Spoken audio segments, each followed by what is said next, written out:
Hi everyone, welcome to this session of Author Live. Today I'm joined by Mr. Paul R Stanton, and we're going to talk about some really interesting children's books, which is a series of smiley moos. So I'm just going to give it to you, Mr. Paul, to introduce yourself and the books that we're going to discuss today. Okay, thank you very much. Yes, my name is Paul Stanton and I reside in London in the UK. And yes, I am the author of the Smiley Moo books, to Yes. which there is quite a story attached. But yes, carry on. Yes, so I was reading three of your books, which is GHERKIN, BUNGLE, and Mr. Mushkin-moo and his Tiny Topknot. If I butchered any of the names, I'm so sorry, and I would give you the platform to go on about them. So, what I really liked about your books was how sing-songy and how easily the words flowed. So, I wanted to ask you, when did you start writing for children? Uh, the Bungle books and the Gherkin, the Smiley Moos, Mhm. they go back about 45 years. Oh, Yeah, and they've been sitting on the shelf ever since. And oh. literally, I would write and illustrate these books. And Mm-hmm. of course, this was before the advent of computers, there were no mobile phones. And if you wanted anything published, you would then you would have to go and get the writers and artists yearbook, and then you would Yeah. trawl all the way through it, and then you would find publishers who actually dealt, and then you would write them a letter, and they would say, "Yes, we would like to see your work," and then Mm-hmm. you would. You couldn't even get copies. You couldn't do photocopies in those days, so Yeah. you were obliged to send them the originals, and then sometimes you wouldn't get them back, and then sometimes they'd be ripped or thumbed, and it was very dispiriting. So you thought it's hardly worth the effort, but I got one or two publishers, they really liked them at the time, and Mm-hmm. they said, yes, unfortunately, we cannot publish Mm-hmm. purely because they're in full color, and full color is very, very expensive. Ah, I Now, see. so I thought, well, what is the point? I mean, I did the first three, and then I was halfway through the fourth, and I lost heart. So I just put them on the shelf and Mm-hmm. forgot all about them. And it was only a few weeks ago when I was talking to Aya at Zimi Productions. She was telling me about her books. And I read them through and I said, yes, they're very good. I said, I used to do children's books. And she said, oh, I'd love to see them. So I sent her the originals via an email. And she said, yeah, these are great. I'll get in touch with my publisher and see if they will like them. And of course, as they say, the rest is history. So it is so pleasing after all this time to actually feel that there might actually be a little light at the end of the tunnel and there is a Yeah. life for creatures, which, as I say, I put together so long ago, and I just get so much pleasure out of just putting the stories together and doing the illustrations. It's a wonderful pastime. Yeah, it's quite fascinating to be honest that these stories were actually written 45 years ago. Were the illustrations also made then, or did you edit a little bit? No, literally, I mean, I was in a position where I would literally just start an illustration because I was under no pressure. I Hmm. could literally take my time, so I would just do a little bit, put it to one side, and then I may not even have a look at it for another week or two, and then I'd sort of pull it out again, do a little bit more. But as I say, after a period of time, I got so disillusioned with it, and you can understand that because there's nothing worse if Hmm. you've given heart and soul into either writing or illustrating, and you keep sending it up to publishers and they keep rejecting it. And then you think, well, I cannot do Hmm. any better than I've done. Yeah. And nobody wants it. So you give up. You give up. Hmm. It's a sad case of events, but that's life. But this is also really inspirational because I would never think about putting my writing on the shelf and then unearthing it 45 years later and actually getting to get something published. I feel like this is pretty inspiring. And also because I feel like even though you wrote those stories so many years ago, I feel like the kids today would still be able to relate to these characters, which I think is a feat of your writing, in my opinion. Have you faced any challenges in like connecting with kids of these days, or like do you think the process was smooth for you? Um, the transition was quite simple and straightforward, to be perfectly honest. Because when I first did these, I mean, it was before I was married, it was before I had my own children. And of course, Mm-hmm. when my children came along, I used to read them to them. And of course, Right. what makes the story is the actual cute characters and the bright illustrations, which Mm. is why I made them, because when you look at them, you think, wow, that's bright, that's cheerful. And Yeah. really, that's what it was all about, is to make Mm. something which, when you look at it, it makes you feel, wow, Mm. this is jolly, this is Yeah. cute. And I mean, there's an interesting story about how the Smiley Moose came about. I mean, if you want me to tell you, Yes, um, please. Please go on, sir. I was actually, when I was 21, I was on a kibbutz in Israel. Mm. And of course, there were volunteers coming from all over the world. Mm. And one day I was sitting talking to this young lady, and this insect on Mm. the ground just walked past. I don't know, it was a beetle or something or other. I don't know what it was. And I said, "Oh, look, there's a beetle." And she said, "Oh, it's a mealy moo." I Oh, said, "What?" This young lady was from London, and she okay. said, "Oh, we call them mealy moos." And I thought, well, that's a great term for an insect, because all of a sudden it made that little creature interesting and cute. Yeah. So that's the way I thought about it. And when I came back from Israel, I sat down and I thought, what I want to do is to create a character which is both cute, not only in looks but in name also. Mm. So then I thought, well, mealy moos, and I thought something which is happy and smiling. So I Mm. put the two together, smiley moo, Yeah, and of course I'll make them yellow because yellow is a bright, cheerful colour. And then I definitely. thought, what else can I do to make them sort of bigger than life? So I thought I'll give them very big eyes, because whenever you see these cards of all these cute little adorable animals, they've always got huge eyes. So I Yeah. thought I just drew it all around it, so they're short and cute and stubby, but they're just adorable.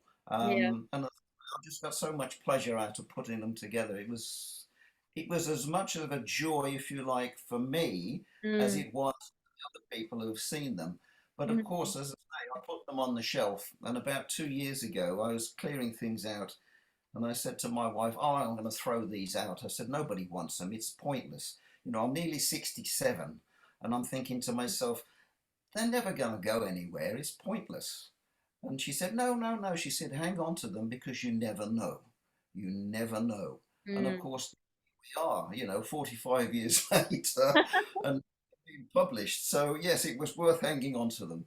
But I'm sure no, it was worth hanging on to because like even if I'm not a kid, I found a lot of joy in reading it. And the way that you're describing your characters, I feel like you put a lot of passion in these characters as well, and it reflects really well in the writing. About which I wanted to talk to you about because when it comes to writing for kids, you have certain limitations. I feel like a lot of people think it's quite easy to write children's books, but all the authors that I've talked to, they don't say the same thing to me. So, what were some of the challenges that you faced as a children's author? to be perfectly honest, I haven't encountered any challenges at all. And I think that in the main is down to the fact that I just do it because I love it. It's Mm. not I don't get up in the morning and think, oh, I've got a particular agenda and I've got an itinerary and I've got these deadlines and I have to ensure that I Mhm. meet these deadlines, because it's a hobby. Yeah. It's something I enjoy. And as George Bernard Shaw once said, happy is the man who makes his living through his hobby. But of Yeah. course, up to now, I've never been in that position. But Mm. now, as I say, I'm retired. Mhm. This is my hobby. This is what I love. This is what I enjoy. And I can take my time. So it's very much the sort of tantamount to sitting in the garden on a hot summer's day with a nice cold drink, and you're just so relaxed. And Yeah. whenever I just pick up the book, and well, I mean, I'll show you. I've got it here. Yes, please. Yes. This is the one I'm working on at the moment. This is the one I started 45 years ago and then Okay. gave up. But I don't know if you can see that. This is We can. the We next. can. Yeah, Oh, Demon Smiley Moo. Okay. Desmond. Oh, It's Desmond. Okay. Okay. Desmond. Yes, he's like the leader of the Smiley Moos. But yes, I mean, as you can see, these are the ones I did 45 years ago. Wow. Wow. They've been sitting on the shelf ever since. But as I say, I'm about three-quarters of the way through this. And if it wasn't for all the encouragement I get from Aya at Zemi Productions, and I would recommend anybody who wants any graphic work Hmm. carried out, Ah. that company is worth their weight in gold. Whatever they charge, you pay it, Hmm. because in my experience, it is very, very difficult to get to deal with a company who is so 110% committed Hmm. to your requirements, Hmm. and they provide you with all the knowledge, the experience, the expertise. Hmm. And I mean, it has been invaluable how they have helped me over the last 2 or 3 months. It is beyond measure. It really is. So, as I say, my heartfelt thanks to Zemi Productions, because without them, I would not be here talking to you now. So I'm Yeah, that's grateful to for them. sure. I'm grateful to you, and thank you very much. And obviously, we are also thankful that you decided to publish with us, because we definitely love to celebrate, the joy that authors feel when they write, the way you're talking about your characters.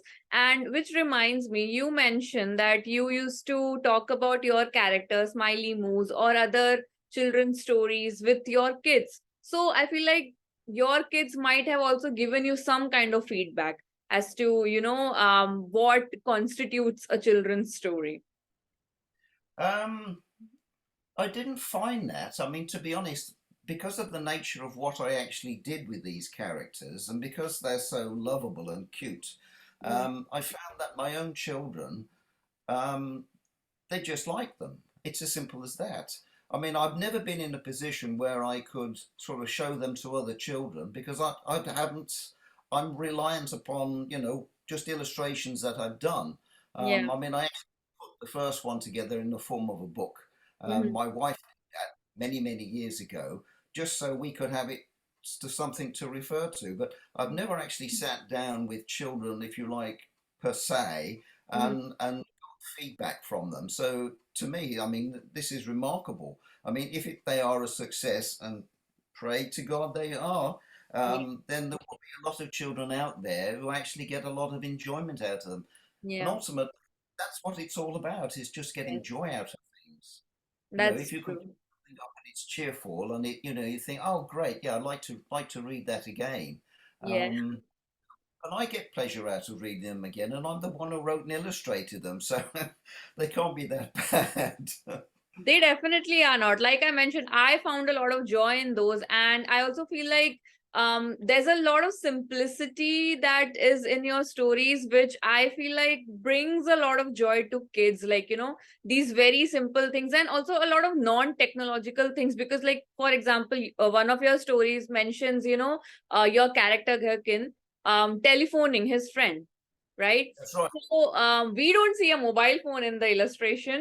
Spoiler Oh, alert. in those days, I remember Yeah. the old ones. And Yes. some of the time I couldn't even get a line.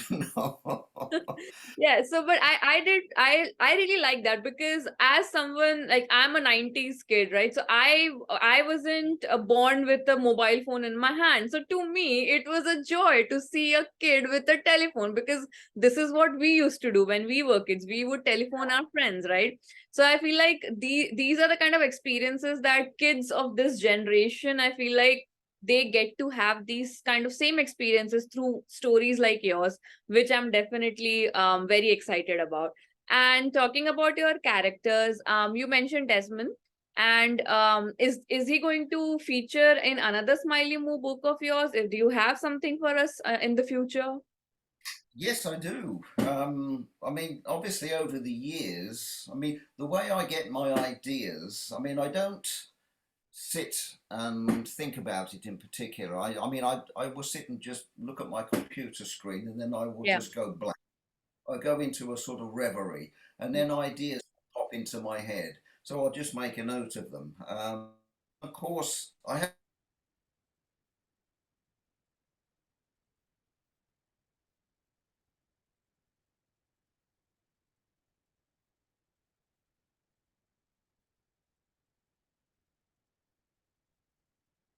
will then be starting on the next one, which is Dillinger, Smiley Moo, who's always getting into trouble, and he has a very large dog.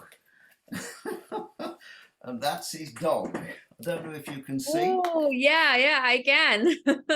Large dog indeed. And I did that 45 years ago. So anyway, so that once I finish the Desmond one, which hopefully Yeah. will be in a week, I'll then send that off to Zemi, and they will give it the once over and do what they do with their graphics. I Hmm. mean, I couldn't begin to imagine how they do it, but as I say, they're quite staggering. But yes, so then once I finish that one, I'll then take a week or so out, and then I will start on Dillinger.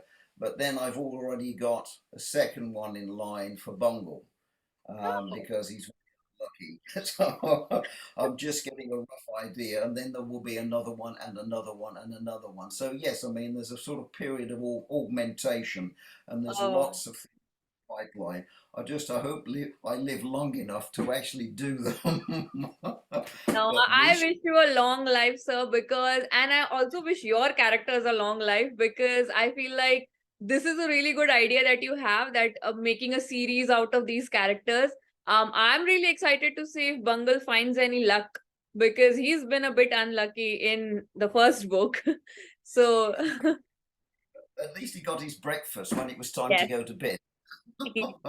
Definitely. And with this, my last question to you, sir, is do you have any advice for authors who might want to dwell into, writing for children? I can possibly give some advice, and it doesn't have to be authors for children, it could be authors of anything, because I'm in a situation where I was obliged to Mm-hmm. use social media, and I'm a Yeah. technophobe. I hate Mm-hmm. Facebook, I hate Twitter, I don't deal with those things. Mm-hmm. And first publisher was Austin Macaulay because I wrote a book, an adult Christmas book, called A Festive Juxtaposition. And this is what I'm promoting for the last 10 months on Twitter.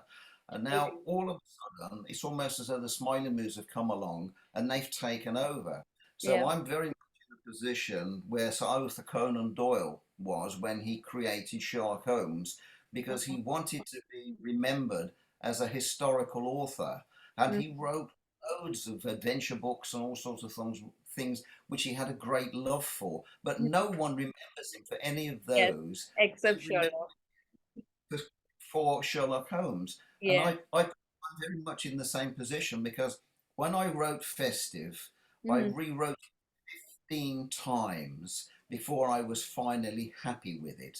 So, in Oh. answer to the question about giving advice to aspiring authors, first of all, it's a cliche, but you never give up. You never give up. There is nothing more depressing and dispiriting when, as I say, you put your heart and soul into something and you send it off to all these publishers, and they all Yeah. come back and thank you very much, but we're not interested. So Mm-hmm. your spirits are in your shoes and you think, well, I'm just going to give up. But you can't.